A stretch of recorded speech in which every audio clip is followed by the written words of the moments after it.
लीलावती देवी महिला महाविद्यालय के ऑनलाइन एजुकेशन में आपका स्वागत है।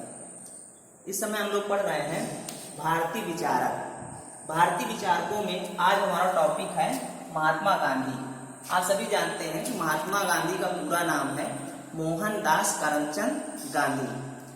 गांधी जी को हम प्यार से बापू के नाम से पुकारते थे, बापू कहकर पुकारते थे। इनके जीवन दर्शन के बारे में बात करें तो इनका जन्म 2 अक्टूबर 1869 ईस्वी को काठियावाड़ के पोरबंदर नामक स्थान में हुआ था।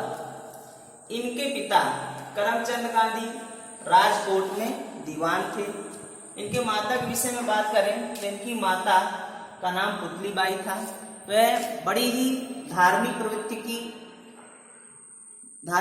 की महिला थी और गृहिणी थी।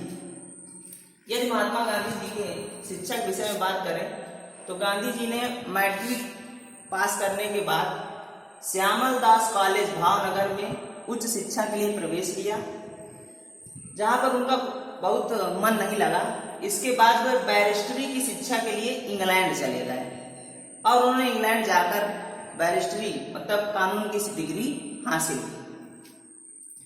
गांधी जी का जीवन बड़ी सरलता, सत्य और अहिंसा पर आधारित था।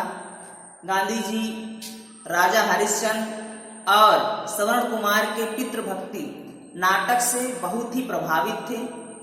उस नाटक को देखकर गांधी जी इतना प्रभावित थे कि उन्होंने एक बार स्कूल की घटना है, स्कूल में इंस्पेक्टर महोदय विजिट करने आए हुए थे। गांधी जी को सुलेख बोला गया।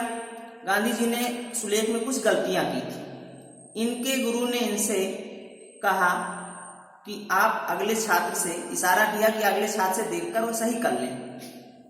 गांधी जी ने सही नहीं किया। इंस्पेक्टर के जाने के बाद गुरु जी ने गांधी जी से पूछा कि मेरे इशारा करने के बाद भी या मेरे कहने के बाद भी आपने इसे सही क्यों नहीं किया। गांधी जी ने कहा कि चोरी नहीं करनी चाहिए, झूठ नहीं बोलना चाहिए। यदि मैं ऐसा करता तो मैं अपने आप को माफ नहीं कर पाता। इस प्रकार से इनके गुरु गांधी जी से बहुत प्रभावित हुए।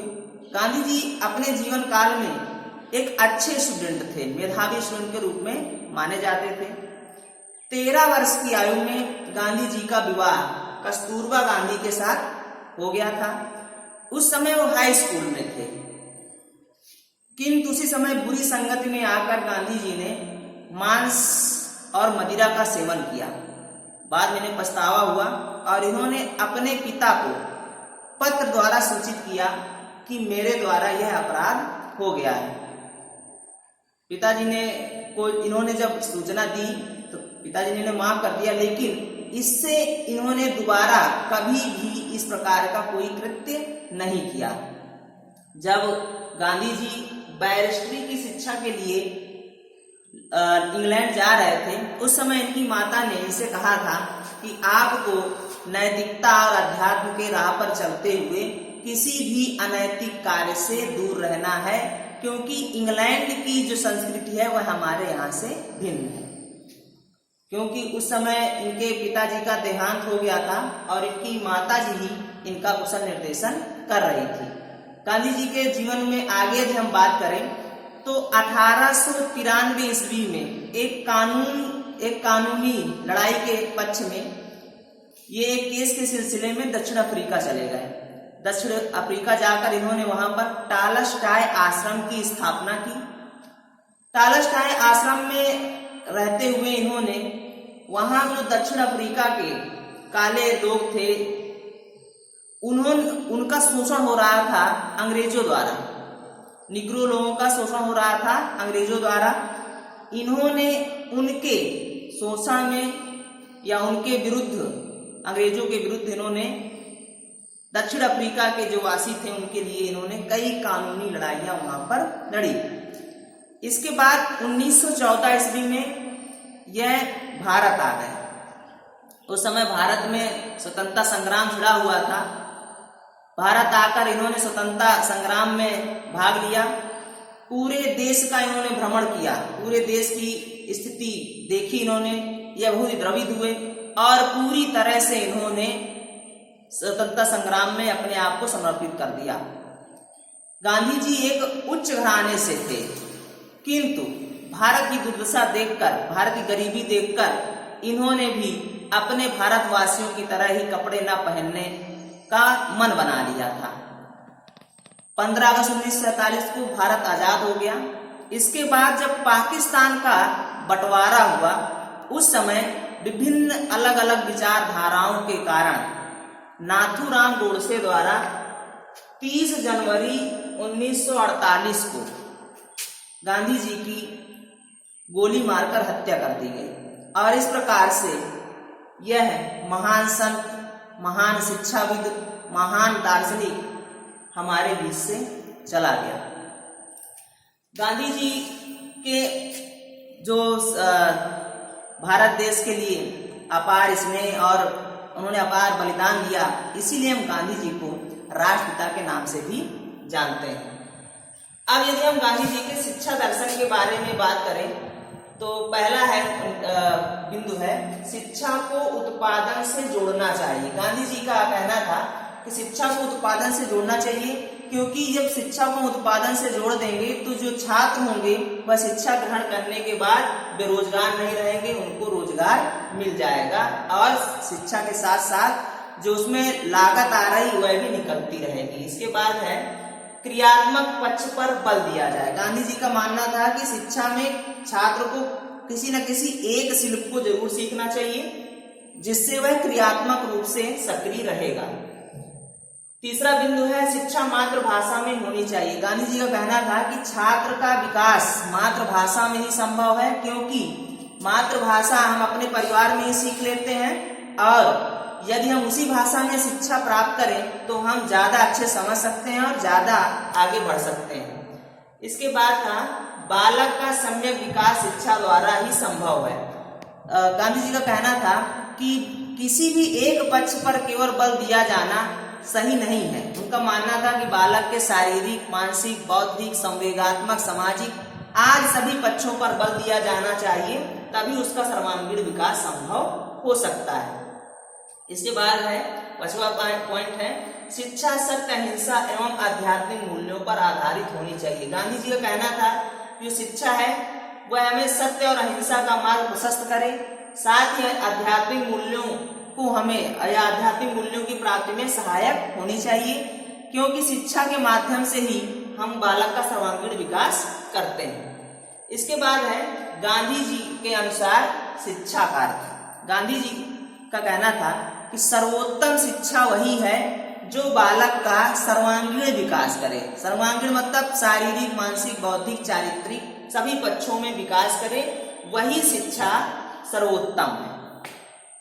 गांधी जी ने शिक्षा के उद्देश्यों को निर्धारित करते हुए कहा है, पहला है संतुलित व्यक्तित्व का उद्देश्य। गांधी जी का कहना था कि बालक का संतुलित विकास होना चाहिए, किसी भी एक पक्ष पर बल दिया जाना सही नहीं है। इसके बाद है जीविकोपार्जन का उद्देश्य। गांधी जी का मानना था कि ऐसी शिक्षा किसी काम की नहीं है जो बालक को रोटी, कपड़ा, मकान या उसकी आवश्यक जो भी जरूरतें हैं उनको प्राप्त करने में सहायक ना हो। शिक्षा ऐसी हो जिससे जीविकोपार्जन हो। इसीलिए उन्होंने किसी भी एक शिल्प को बल दिया कि छात्र अपने शिक्षण में एक शिल्प को शामिल करे और एक शिल्प की शिक्षा ग्रहण कर ले, जिससे आगे भविष्य में वो जीविकोपार्जन कर सके। इसके बाद अगला उद्देश्य था नैतिक व आध्यात्मिक विकास का उद्देश्य। गांधी जी का मानना था कि बालक का नैतिक एवं आध्यात्मिक विकास शिक्षा के द्वारा ही संभव है, क्योंकि बालक को विद्यालय में ही सत्य के मार्ग पर, धर्म के मार्ग पर और अध्यात्म के मार्ग पर ले जाया जा सकता है। विद्यालय वह केंद्र है जहां पर यह संभव है। इसके बाद है सांस्कृतिक उद्देश्य। गांधी जी का मानना था कि शिक्षा संस्कृति का केंद्र है। शिक्षा के माध्यम से ही संस्कृति को संरक्षित किया जा सकता है, संस्कृति को आगे हस्तांतरित किया जा सकता है, और शिक्षा के माध्यम से ही जो हमारा पहनावा है, रहन सहन है, खान पान है, हमारी जो भी हमारी संस्कृति है उसे हम संरक्षित कर सकते हैं, उसे हम आगे बढ़ा सकते हैं, अगली पीढ़ियों में उसे हम हस्तांतरित कर सकते हैं। इसके बाद है मुक्ति का उद्देश्य। गांधी जी का कहना था कि शिक्षा ही हमें मुक्ति दिलाती है। चाहे वह राजनैतिक दासता से मुक्ति हो, चाहे सामाजिक दासता से मुक्ति हो, चाहे आर्थिक दासता से मुक्ति हो, चाहे इस समाज या इस संसार से मुक्ति की बात हो, वह केवल शिक्षा द्वारा ही संभव है और शिक्षा ही हमें इस संसारिक जीवन से मुक्ति दिला सकती है। इसके बाद है शिक्षा का सर्वोच्च उद्देश्य। गांधी जी का कहना था कि शिक्षा का सर्वोच्च उद्देश्य है कि वह हमें नैतिकता का मार्ग प्रशस्त करे और हमें वास्तविकता का ज्ञान कराए या हमें उस ईश्वर का साक्षात्कार कराए जिसने हमें जन्म दिया है। इसके बाद है गांधी जी के अनुसार पाठ्यक्रम। गांधी जी ने पाठ्यक्रम को विस्तृत रूप से बुनियादी शिक्षा में उल्लेखित किया है। गांधी जी की बुनियादी शिक्षा आज भी बहुत ही भारत की शिक्षा के लिए या भारत के लिए, हमारे देश के लिए बहुत ही उपयोगी है। उन्होंने पाठ्यक्रम को विभिन्न खंडों में बांटा है। पहला है आधारभूत शिल्प। आधारभूत शिल्प के अंतर्गत कृषि, कताई, बुनाई, लकड़ी का काम, धातु का काम, चमड़े का काम आदि को शामिल किया गया था। इसके बाद है मातृभाषा। गांधी जी का कहना था कि बालक को मातृभाषा में शिक्षा प्रदान की जानी चाहिए। मातृभाषा में यदि शिक्षा हम प्रदान करेंगे तो बालक उसे जल्दी सीख सकेगा और उसे सीखने में कठिनाई नहीं होगी। इसके बाद गणित। गांधी जी का मानना था कि गणित के द्वारा उसे व्यवहारिक ज्ञान दिया जाएगा और उसे व्यापार या किसी भी वस्तु के क्रय विक्रय आदि में कठिनाई नहीं होगी, इसलिए गणित का ज्ञान आवश्यक है। इसके बाद समान विज्ञान। गांधी जी ने जीव विज्ञान, वनस्पति विज्ञान, रसायन विज्ञान, भौतिक विज्ञान, शारीरिक विज्ञान, प्रकृति अध्ययन आदि पर भी बल दिया, क्योंकि सामान्य विज्ञान बालक को जानना आवश्यक है। फिर है कला। कला में उन्होंने ड्राइंग और संगीत को शामिल किया था। इसके बाद है सामाजिक अध्ययन। सामाजिक अध्ययन में गांधी जी ने इतिहास, भूगोल और नागरिक शास्त्र पर बल दिया। इसके बाद है हिंदी। गांधी जी का मानना था कि जिन प्रदेशों में या जिन क्षेत्रों में मातृभाषा हिंदी नहीं है वहां पर हिंदी को विद्यालय में शामिल करना चाहिए और छात्रों को हिंदी की शिक्षा भी दी जानी चाहिए। इसके बाद है शारीरिक शिक्षा। गांधी जी का मानना था कि बालक का सर्वांगीण विकास संभव तभी है जब उसके सभी विभिन्न पक्षों पर बल दिया जाए। इसीलिए उन्होंने शारीरिक शिक्षा पर भी बल दिया, जिसमें उन्होंने खेल कूद और व्यायाम को शामिल किया था। इसके बाद है पांचवा पॉइंट, गांधी जी के अनुसार शिक्षण विधि। गांधी जी ने शिक्षण विधि पर बल देते हुए कहा, पहला पॉइंट उनका मानना था कि अनुभव द्वारा सीखना। गांधी जी का मानना था कि अनुभव व्यवहार में स्थायी होता है। यदि बालक एक बार किसी भी कार्य को करके सीख लेता है तो वह व्यवहार स्थायी हो जाता है, जो आगे चल के भविष्य में उसके लिए सहायक सिद्ध होता है। इसलिए किसी भी सैद्धांतिक ज्ञान के साथ साथ उसका अनुभव भी होना जरूरी है। इसके बाद अगली विधि थी क्रिया द्वारा सीखना। गांधी जी का मानना था कि करके सीखने पर बल देना चाहिए। जब बालक क्रिया द्वारा सीखता है तो ज्ञान स्थायी हो जाता है। इसके लिए उन्होंने किसी न किसी एक शिल्प को अवश्य विद्यालय में जोड़ दिया था छात्र के अध्ययन में, ताकि वह कोई न कोई क्रिया करते हुए अध्ययन कार्य करे। इसके बाद है शारीरिक अंगों का विवेकपूर्ण प्रयोग। गांधी जी का कहना था कि हमारी कर्मेंद्रियां हैं और ज्ञानेंद्रियां, मतलब आंख, कान, नाक, त्वचा, ये सब अंग हमें ज्ञान प्रदान करते हैं और इनके माध्यम से यदि हम शिक्षण करते हैं तो बालक का ज्ञान स्थायी होगा और उसे सीखने में ज्यादा सहायता मिलेगी। इसके बाद है सीखने की प्रक्रियाओं में समन्वय। गांधी जी का मानना था कि सीखने की प्रक्रिया है उसमें समन्वय होना चाहिए। सैद्धांतिक और व्यवहारिक दोनों पक्षों को जोड़ते हुए छात्र को अध्ययन कराना चाहिए। इसके बाद अगला पॉइंट है मनसा वाचा कर्मणा में संबंध स्थापित कर सीखना। गांधी जी का मानना था कि मनन, चिंतन, स्मरण आदि पर बल देते हुए उनको समन्वित करके शिक्षण किया जाना चाहिए। इसके बाद है गांधी जी के अनुसार शिक्षक। गांधी जी शिक्षक को महत्व प्रदान करते थे। गांधी जी का मानना था कि शिक्षक चरित्रवान और आदर्श के मार्ग पर प्रशस्त होने वाला होना चाहिए, मतलब आदर्श का मार्ग छात्रों को प्रशस्त करे। इसके साथ ही शिक्षक और छात्र का मित्रवत संबंध हो, शिक्षक छात्र की सभी समस्याओं का या सभी शंकाओं का निवारण करने वाला होना चाहिए। साथ ही शिक्षक सदैव आदर्श को प्रस्तुत करें और छात्र की कठिनाइयों का यथासंभव समाधान करें। इसके बाद छात्र की बात करें तो गांधी जी का मानना था कि छात्र को विद्यालय में गुरु के पास जाकर किसी न किसी प्रकार से किसी एक शिल्प को ग्रहण करते हुए मन लगाकर स्वकेंद्रित होकर शिक्षा ग्रहण करनी चाहिए। साथ ही उनका मानना था कि छात्र को नैतिक और चारित्रिक रूप से सबल होना चाहिए।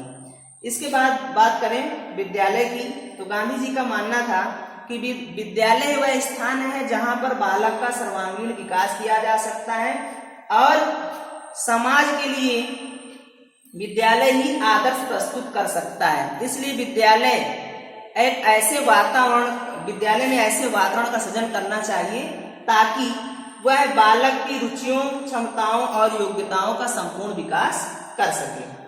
इसके बाद है अनुशासन। गांधी जी का मानना था कि स्व अनुशासन पर बल देना चाहिए। छात्र यदि आत्म अनुशासित होंगे तो वह व्यवहार को करने में कठिनाई महसूस नहीं करेंगे और ऐसा भी नहीं होगा कि कोई भी कार्य उन पर थोपा जा रहा है। इस अनुशासन पर गांधी जी ने कई घटनाओं का जिक्र किया है, जिसमें उनका मानना था कि यदि हम स्वयं अनुशासित हो जाएं तो अगला व्यक्ति हमें देखकर अनुशासित होगा। और यहाँ शिक्षक का कार्य है कि वह आदर्श प्रस्तुत करे, छात्र स्वयं अनुशासित होंगे या स्वयं प्रेरित होकर उसका अनुसरण करेंगे। इसके बाद है साहित्य सृजन।